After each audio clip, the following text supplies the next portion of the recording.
Hello everyone. Today we are going to learn about indifference curve and its assumption. जैसे कि हमने अपनी पिछली वीडियो में पढ़ा था कार्डिनल यूटिलिटी के बारे में, उसकी असम्पशंस के बारे में और उसके क्रिटिसिज्म के बारे में। तो आज हम पढ़ेंगे इंडिफरेंस कर्व के बारे में कि इंडिफरेंस कर्व होता क्या है और उसकी असम्पशंस क्या हैं। तो करते हैं स्टार्ट। तो सबसे पहले जो हम बात करते हैं वो बात करते हैं कि इंडिफरेंस कर्व की बात क्यों हो। ठीक है, तो बेसिकली ये कहा जाता है, जैसे कि हमने कार्डिनल यूटिलिटी के बारे में किया था, कि जब भी हम कोई चीज़ कंज्यूम करते हैं, ठीक है, तो हमें उससे कोई ना कोई सेटिस्फेक्शन मिलती है। ठीक है, या तो हमें सेटिस्फेक्शन मिलती है या तो हमें सेटिस्फेक्शन नहीं मिलती। तो कार्डिनल यूटिलिटी में हम जो कर रहे थे वो ये कर रहे थे कि जब भी हम कोई चीज़ कंज्यूम करते हैं तो हम उसको नंबर्स में एक्सप्रेस करते हैं। ठीक है, कि भाई अगर मैंने एक पानी पूरी खाई और उस पानी पूरी खाने के बाद मुझे 10 यूटिल्स की सेटिस्फेक्शन मिली, मगर अगर हम रियलिटी की बात करें तो ये पॉसिबल नहीं है कि जब भी हम कोई चीज़ कंज्यूम करते हैं तो हम उसको कैलकुलेट करें कि उससे हमें कितनी सेटिस्फेक्शन मिली है। So, according to the indifference curve approach, it is not possible for the consumer to say how much utility he derives from the consumption of commodity, because utility is not a measurable magnitude. इसी वजह से कहा जाता है कि indifference curve ये कहता है कि हम यूटिलिटी को मेजर नहीं कर सकते। हम इतने कैलकुलेटिव नहीं हैं कि जब भी हम जो कोई चीज़ खाते हैं, पीते हैं, पहनते हैं, कोई चीज़ खरीदते हैं तो हम यूटिलिटी को मेजर करते हैं, नहीं। बट हम क्या कर सकते हैं, हम कंपेयर कर सकते हैं। अगर मेरे पास 2 चॉइसेस हैं तो उन चॉइसेस में से मैं ये ज़रूर बता सकती हूँ कि ये चीज़ मुझे पसंद है, ये चीज़ मुझे पसंद नहीं है। So, but a consumer can compare 2 or more combination of goods and say which of them he likes the best and whether he likes them equally well. ठीक है, या तो वो कहेगा, सपोज करो हम एग्जांपल लेते हैं 2 कमोडिटी एक्स और वाई, या तो वो कहेगा कि मुझे एक्स पसंद है या तो वो कहेगा वाई पसंद है, या तो वो कहेगा कि मुझे दोनों की दोनों चीज़ें पसंद है। ठीक है ना, तो ये जो डिमांड है, हम कहते हैं किसी प्रोडक्ट की डिमांड है, ये इसी बेस पे हम यहाँ डिसाइड करते हैं कि कंज्यूमर प्रेफर क्या करता है। तो इसी के ऊपर हमारी क्या है, इंडिफरेंस कर्व अप्रोच है। एक एग्जांपल लेते हैं। सपोज़ करो कंज्यूमर को 2 कॉम्बिनेशन दी जाती हैं। ठीक है, एक कॉम्बिनेशन में हम कहते हैं कि आपके पास चॉइस है 4 एप्पल्स एंड 2 ऑरेंजेस की, और दूसरा जो कॉम्बिनेशन है वो कहते हैं 2 एप्पल्स एंड 3 ऑरेंजेस की। ठीक है, या तो वो ये कहेगा कि मुझे ए वाला ऑप्शन ज़्यादा पसंद है एज़ कम्पेयर टू बी, या वो कहेगा कि मुझे बी ज़्यादा पसंद है एज़ कम्पेयर टू ए, या तो वो कहेगा मुझे दोनों के दोनों पसंद है, मुझे दोनों से सेटिस्फेक्शन मिलती है, मेरे लिए दोनों में कोई डिफरेंस नहीं है, अगर मुझे ऑप्शन मिल जाए मैं उससे भी सेटिस्फाइड हूँ, मुझे बी ऑप्शन मिल जाए मैं उससे भी सेटिस्फाइड हूँ। ठीक है ना, वो दोनों में कोई डिफरेंस नहीं कर पा रहा, उसके लिए दोनों इक्वल है। जब हमारे लिए दोनों ऑप्शंस इक्वल होते हैं, जब हमें दोनों ही कॉम्बिनेशन से इक्वल सेटिस्फेक्शन मिलती है, तब हम उसको कहते हैं कि ये इनडिफरेंस अप्रोच है। इनडिफरेंट है क्योंकि हम किसी को सुपीरियर और किसी को इन्फीरियर मान ही नहीं रहे, हम किसी एक पर्टिकुलर चीज़ को प्रेफर नहीं कर रहे और एक पर्टिकुलर चीज़ को इग्नोर नहीं कर रहे, दोनों के दोनों ऑप्शंस मेरे लिए क्या है, इक्वली इम्पॉर्टेंट है। तो इसी को कहते हैं indifferent. So he may prefer A to B or B to A, or he may like both combination equally well. In the last case we can say that he is indifferent between them. जब उसने कहा कि मेरे को तो दोनों ही choices पसंद है, तब हम क्या कह सकते हैं, जो कंज्यूमर है वो क्या है, इनडिफरेंट है दोनों चॉइसेस के बीच में। It is not necessary at this stage to know how much utility is obtained from apple or orange. अब इस स्टेज में हम ये नहीं कह रहे कि उसको एप्पल्स ये ऑरेंज से कितनी यूटिलिटी मिल रही है, मगर कंज्यूमर क्या करेगा, compare. The consumer can compare the relative desirability और indifference between them or 2 combination of goods without knowing the exact amount of utility and the satisfaction obtained from each combination. तो यहाँ हम utility को नहीं compare कर रहे हैं, हम कह रहे हैं कि मेरे डिज़ायर के अकॉर्डिंग या तो मुझे ये पसंद है या मुझे ये पसंद है, या तो मैं इसको प्रेफर करूँगा या मैं इसको प्रेफर करूँगा, विदाउट नोइंग कि हमने कैलकुलेट नहीं की कि मेरी यूटिलिटी कितनी मिल रही है। तो इसी कॉन्सेप्ट को बोलते हैं इंडिफरेंस अप्रोच। चलते हैं आगे, जानते हैं इंडिफरेंस कर्व क्यों कहते हैं। अब देखो कर्व है, जब वर्ड कर्व आ जाता है इसका मतलब ग्राफिकली रिप्रेजेंटेशन होगी। इंडिफरेंस का मतलब अभी बताया कि मेरे पास दो कॉम्बिनेशन है, दो कॉम्बिनेशन मुझे इक्वल सेटिस्फैक्शन दे रही हैं, मैं दोनों के बीच में चूज़ नहीं कर पा रही, मेरे लिए दोनों ही इक्वली इम्पॉर्टेंट है। दैट इज़ कि इक्वल कॉम्बिनेशन का जो चीज़ है वो मेरे को सेटिस्फैक्शन दे रही है। जब उन कॉम्बिनेशन को मैं कर्व में प्रेजेंट करूँगी तो उसको कहते हैं indifference curve. So an indifference curve is a convex shape depicting the graphical representation of the different combination। देखो हमने कहा डिफरेंट कॉम्बिनेशन होगा, ग्राफिकल रिप्रेजेंटेशन होगा, कर्व है तो ग्राफिकल रिप्रेजेंटेशन तो होगा, मगर ग्राफिकल रिप्रेजेंटेशन किसका होगा, डिफरेंट कॉम्बिनेशंस का। अब वो कॉम्बिनेशन क्या है, जैसे पिछले एग्जांपल में लिया हमने 4 एप्पल्स हो गए, 2 ऑरेंजेस हो गए, या 2 ऑरेंजेस हो गए, 3 एप्पल्स हो गए।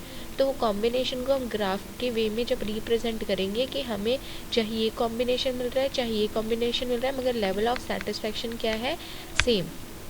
So the same level of satisfaction to the consumer by considering two commodities, it functions on the principle of diminishing marginal rate of substitution। अब आगे हम पढ़ेंगे मार्जिनल रेट ऑफ सब्स्टिट्यूशन क्या होता है। अब हम चलते हैं ग्राफ इंडिफरेंस कर्व पे। जैसे कि हमने कहा कि ग्राफिकली हम इस कर्व को, इस कॉमोडिटीज़ को या इस कॉम्बिनेशन को प्रेजेंट करेंगे। तो जब हम टेबल के वे में किसी डेटा को प्रेजेंट करते हैं तो उसको कहेंगे शेड्यूल। यहाँ जो है वो है इंडिफरेंस शेड्यूल।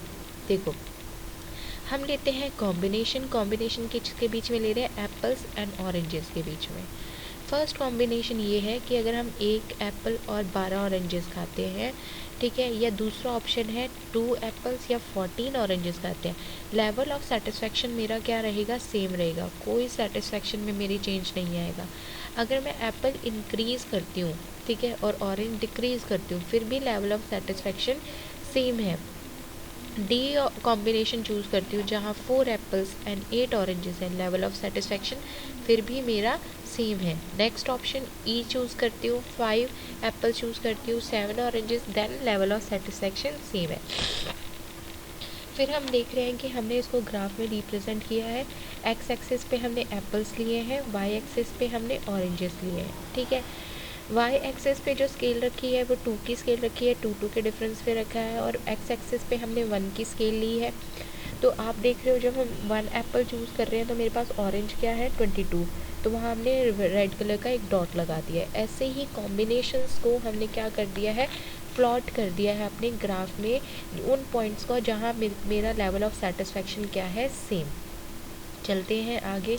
जैसे अभी हमने डॉट्स ड्रॉ किए थे, अब हम उन सारे डॉट्स को आपस में क्या करेंगे, ज्वाइन करेंगे, और जब ज्वाइन करेंगे तो हमारे पास एक कर्व बन के आएगा, जिस कर्व को हम कहेंगे कि ये क्या है, हमारा indifference curve. Okay, I hope कि आपको इंडिफरेंस कर्व का मीनिंग समझ आ गया हो। अब चलते हैं आगे अजम्पशंस के ऊपर।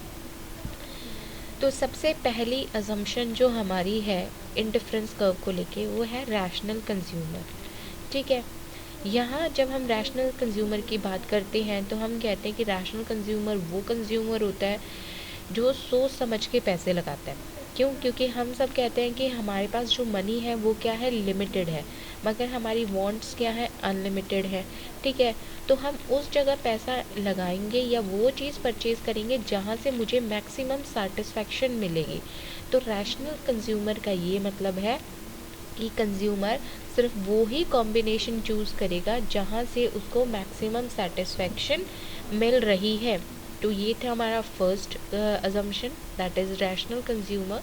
चलते हैं नेक्स्ट है हमारे पास 2 कॉमोडिटीज़। जब हम इंडिफरेंस कर्व की बात करते हैं तो इंडिफरेंस कर्व में हम जो कॉम्बिनेशन लेंगे वो सिर्फ और सिर्फ 2 गुड्स का लेंगे, ठीक है। फॉर एग्ज़ाम्पल मैं कह रही हूँ मेरे पास इनकम है, ठीक है, मेरे पास 100 रुपीज़ है। अब उन 100 रुपीज़ को, ठीक है, मैंने किस पे इन्वेस्ट करना है? दोनों पे। मैंने उससे अमरूद भी खरीद लिया, मैंने उससे अंगूर भी खरीद लिया। तो उस मनी को मैं किस तरीके से यूटिलाइज़ करूँ कि मेरे पास कुछ क्या आ जाए, गुआवा भी आ जाए और कुछ मेरे पास ग्रेप्स भी आ जाए। तो ये इसकी अजम्पशन है कि यहाँ सिर्फ और सिर्फ टू कमोडिटीज़ की बात हो रही है, कॉम्बिनेशन टू कमोडिटीज़ का होगा, ठीक है।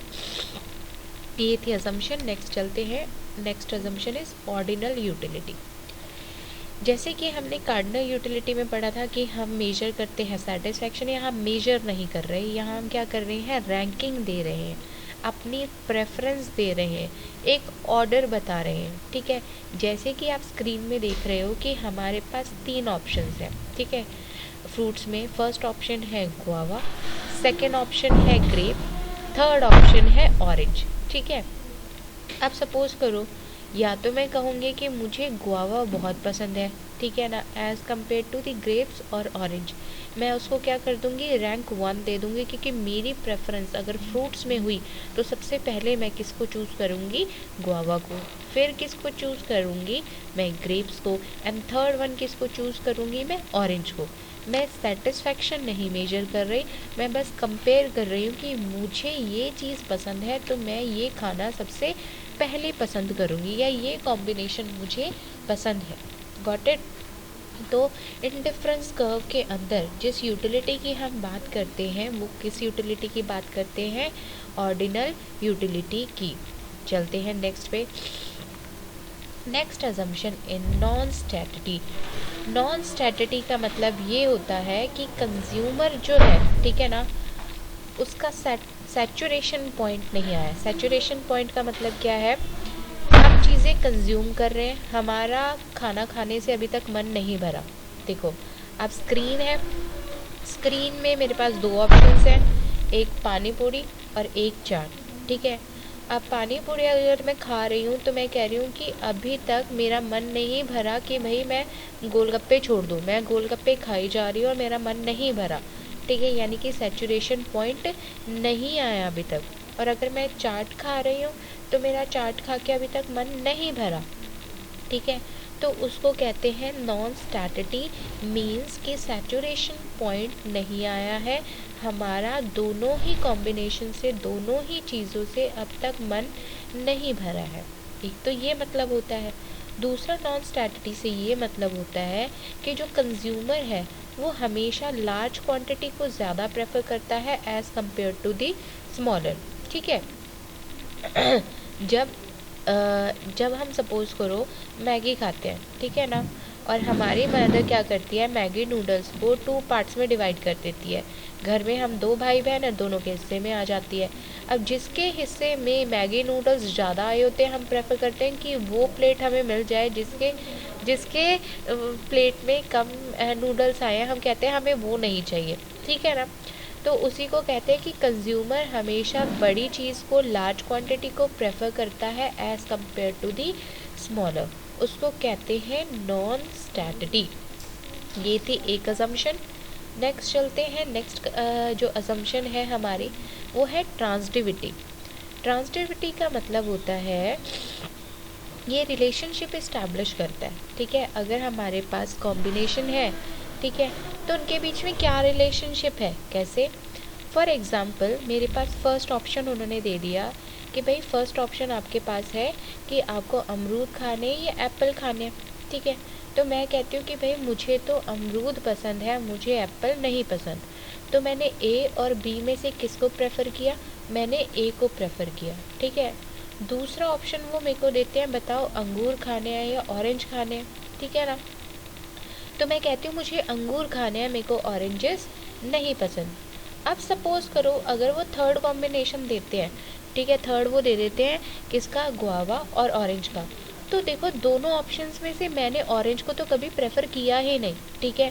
वहाँ से मैंने एप्पल को सेक्रीफाइस किया था, यहाँ से मैंने ऑरेंज को सेक्रीफाइस किया था। मेरी जो 2 चॉइसेस थी वो 2 चॉइसेस कौन सी थी, या तो मुझे गुआवा खाना था या मुझे ग्रेप्स खाने थे।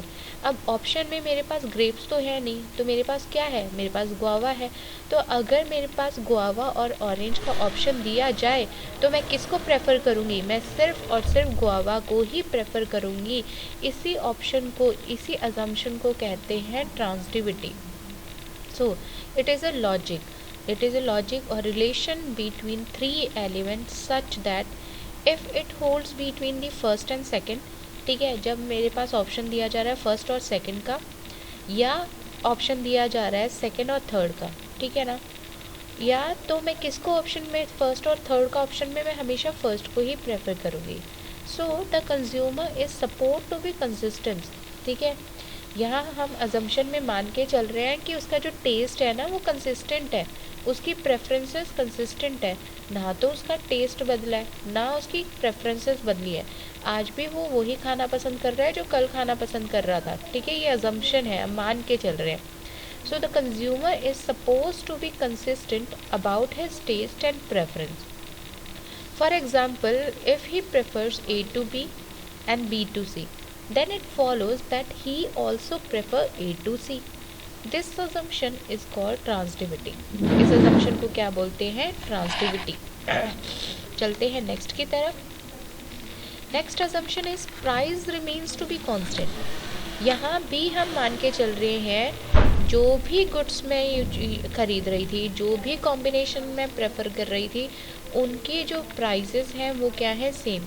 वो क्या है, ना तो उनके प्राइजेस बढ़े हैं ना तो उनके प्राइजेस घटे हैं। प्राइजेस कल जो थे आज भी उनकी कीमतें वही हैं, कीमत में कोई भी चेंज नहीं आया है, ठीक है ना। इसको कहते हैं price remains to be constant, ठीक है। तो ये थी हमारी अजम्पशंस इंडिफरेंस कर्व्स को लेके। आई होप आपको समझ आ गया हो। Thank you very much.